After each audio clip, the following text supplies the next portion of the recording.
What's up, students? Man, we're so glad that you're back this week. And if this is your first time in small group, we want you to know that we are so excited that you're there, and we hope that you'll connect with your small group leaders and those in the group with you, and that you'll just keep coming back this semester and do life with us. But the last couple of weeks, we've been talking about this tendency and this habit that each of us deals with, and it's this temptation to compare ourselves to those around us. And all of it can be summed up in one phrase, and it's this: there's no win in comparison. As soon as you and I start to base how we're doing in life based on how we're doing against other people, we will always lose. There's no end to it. And so I'm really excited this week because we're going to wrap up this series by looking at a moment in the life of Jesus. And it's a story that Jesus told that really was meant to explain to the group of people listening and to you and to me how we're supposed to deal with this temptation. And this story is found in Matthew 25, and it's a parable. And really all a parable is it's a made-up story that's meant to show one simple point. And so this was a story that Jesus told that had fictional characters, that had fictional situations, but it was meant to show one real truth that applied to you and to me in our everyday life. And so in this parable, Jesus is going to show to everyone listening how we deal with this temptation to constantly try to measure up. And so it's found in Matthew, the book of Matthew, chapter 25, and starting in verse 14. And here's what it said. Again, the kingdom of heaven will be like a man going on a journey who called his servants and entrusted his wealth to them. And so the story that Jesus is telling is about a man who is leaving town, going on a journey, and he brings a few of his servants together, and he's basically going to give each of them some money of his, and he's telling them, while I'm gone, I want you to use this money in the same way I would. He says, I want you to manage it, I want you to invest it, and I want you to make more. And so he goes on, he says, to one he gave 5 bags of gold, to another 2 bags, and to another 1 bag, each according to his ability. And here's the key phrase of this entire story: each according to his ability. And so it's just like a boss or any manager, right? He has a certain amount of gold, and so he pulls in 3 of his servants, and it says to the first he looks at, and he says, okay, you have some skill, you're pretty talented, you're capable, I trust you a lot. So he says, to you, I'm going to give 5 bags of my gold to use while I'm gone. It says he looks at the next guy and he says, okay, you have some skills, you have some talent, you're kind of capable, you're growing, and I trust you. So he says, okay, to you, I'm going to give 2 bags of my gold. And then he gets to the last guy, and it's almost like, we don't even know why he's there, right? He's like, okay, you really don't have any skill, or I really don't trust you at all. And so he says, to you, buddy, I'm going to give you 1 bag of my gold. And so the story goes on, and Jesus told the story, and he says, then he went on his journey. The man who had received 5 bags of gold went at once and put his money to work and gained 5 bags more. And so the first servant went out, he invested it, he worked hard, and he doubled his master's money. It says, but also the one with 2 bags of gold gained 2 more. So the first and second guy take the money they were given, they put it to work, they work hard, and they double the money. It says, but the man who had received 1 bag went off, dug a hole in the ground, and hid his master's money.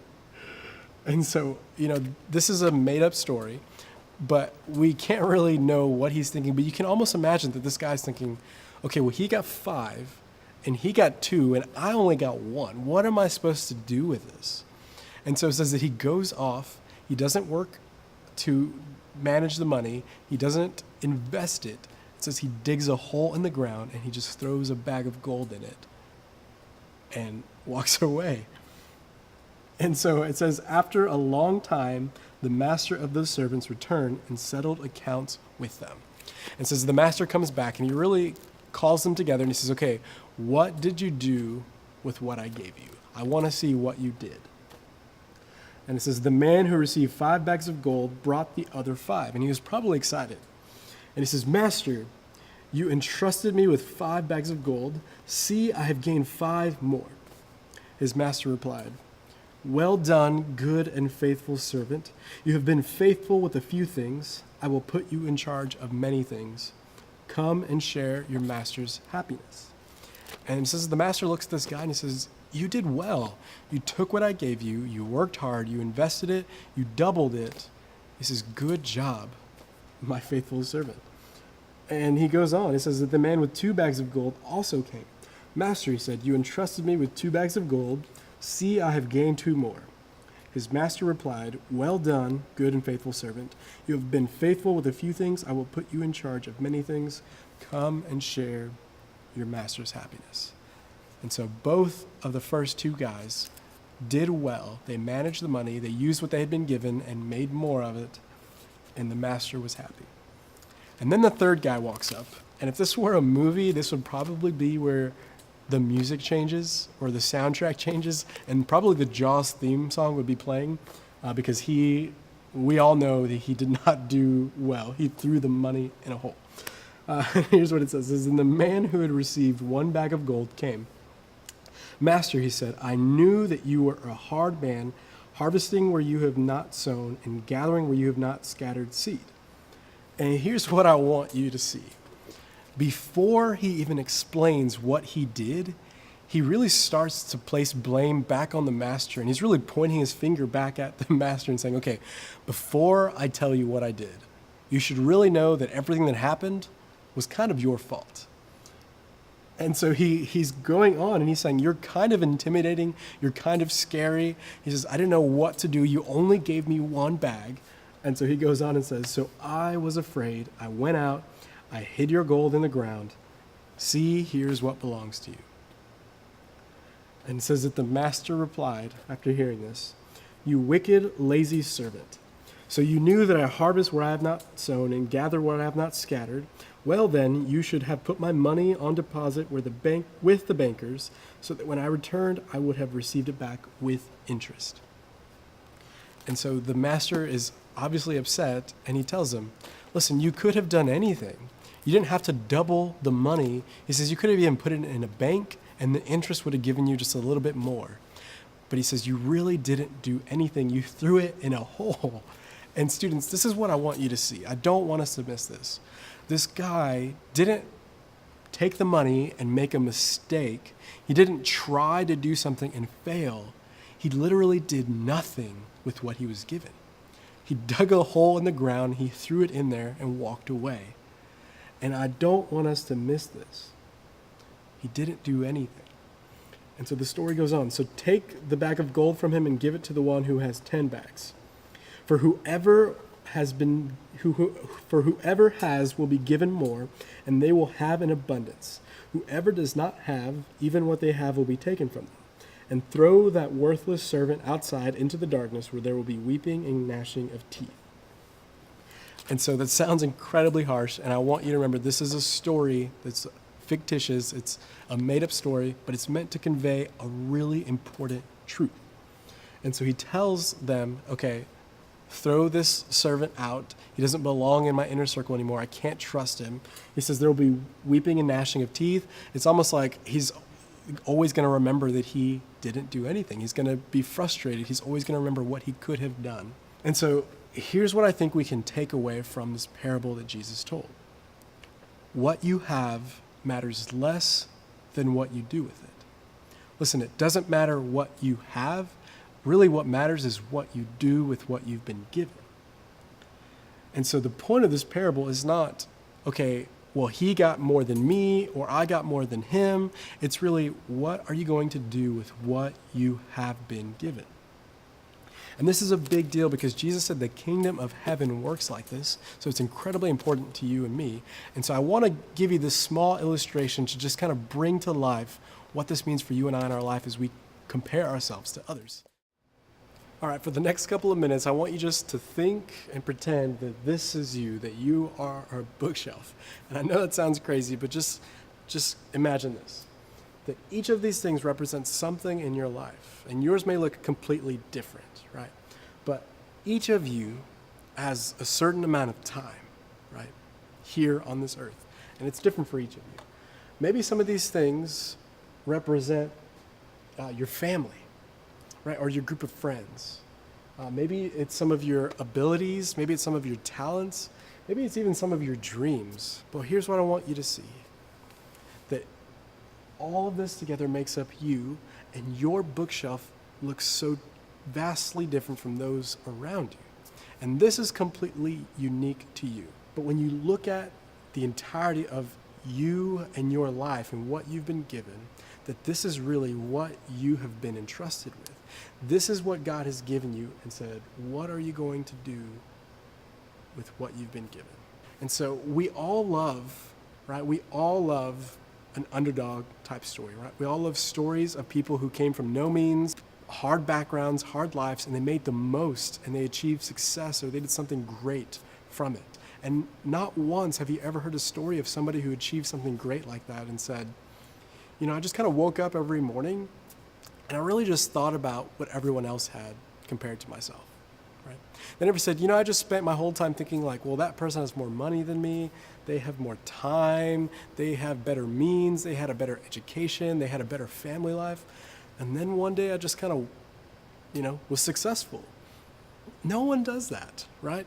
No one who achieves something great really spends time dwelling on how different their bookshelf of their life looks compared to others. They say, this is what I have. This is what I've been given. How do I make the most of this? And so the absolute best case scenario in your life, the way you can get the most out of the life you've been given is not to spend time thinking about how your bookshelf looks to others. It's really just to take what you've been given and do the most with it. Every day we are tempted to look at what other people have.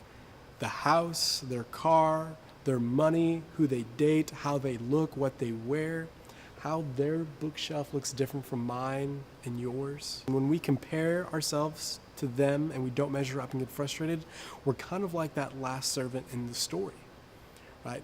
We're placing the blame of what we've been given on God and saying, God, if you had just given me a different family, if you had just given me a different group of friends, different skills, if I was just smarter, if I had more time, whatever it is.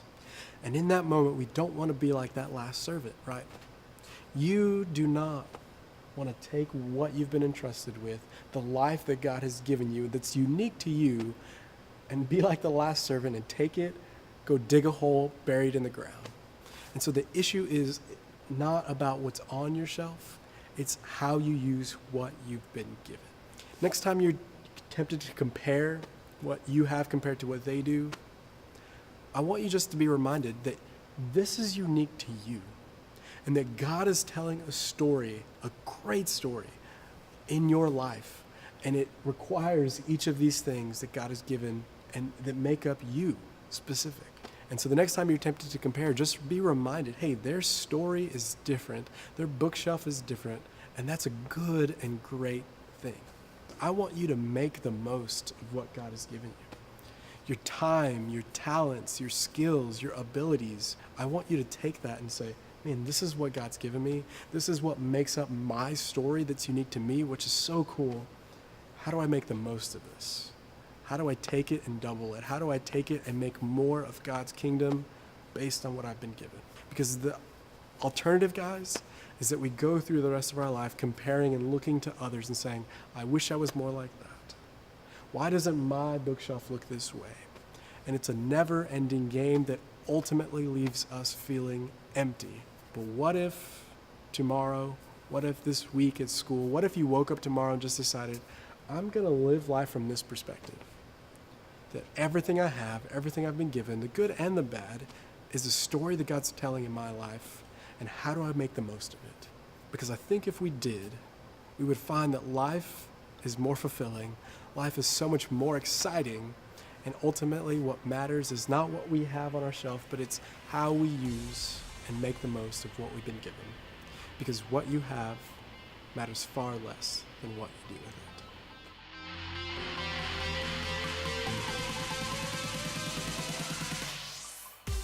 All right, as you head to small group, we have just a couple things for you. The first is that junior high retreat signups are still going and spots are limited. And so if you are 7th or 8th grader, you are not going to want to miss this retreat this November. As we head off to camp, we plan everything ourselves. It's going to be so much fun. We want you to be there. So you can sign up by going to our website at brazospoint.com/students. You can find the link in our Instagram bio. You can come and grab an information sheet on Sunday morning and give it to your parents, but let them know you want to come. We want every student who's in 7th or 8th grade to be there. You're not going to want to miss. And the second thing is that next week, because this is the last week of this series, next Wednesday, it's going to be high school night up at the church. So if you are a high school student, come and join us. It's going to be a blast. You're not going to want to miss it. And if you're a junior high student, that means that next week, next Wednesday, you and your small group are actually going to do something fun together. And so you're going to meet like normal, but maybe you're going to meet somewhere else. Maybe it's out of the house. Maybe you do something different in the house, but it's just going to be a fun night for you to hang out together and build relationships and community and just have fun. And that means that the next week after that, everything's flipped. So that means it's a junior high night you're not going to want to miss, and that means high school groups, you guys are going to do something fun together. But we're so excited about what God's doing this year, and we look forward to seeing all of you in the next couple of weeks. See ya.